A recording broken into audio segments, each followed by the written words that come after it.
तपाईकोमा सफलताको ग्यारेन्टी होस् नहोस् मैदानमा अवश्य पनि उत्रिनुहोस्। Give your best. तपाईको आफ्नो जे जति क्षमता छ त्यसलाई खर्चिनुहोस्।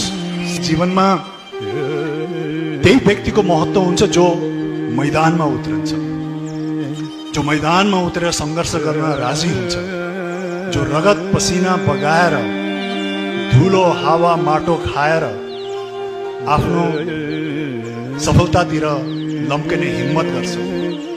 त्यो व्यक्तिको मात्रै महत्त्व हुन्छ। तर त्यो हुँदाहुँदै पनि त्यो व्यक्ति सफलै हुनुपर्छ भन्ने पनि छैन। कति व्यक्ति सफल हुनुहुन्छ, त्यो सुनमा सुगन्ध हो, तर कमसेकम तपाईँ सफलता हासिल नगरे पनि तपाईँलाई यसमा त सन्तुष्टि हुन्छ कि तपाईँले सक्दो गर्नुभएको थियो, आफ्नो बेस्ट दिनुभएको थियो, आफ्नो पुरा क्षमता त्यहाँ लगानी गर्नुभएको थियो। तर त्यो गर्दा गर्दै पनि तपाईँमा सफलताको हात लागेन भने कमसेकम तपाईँमा एउटा अद्भुत किसिमको सन्तोना त हुन्छ, एउटा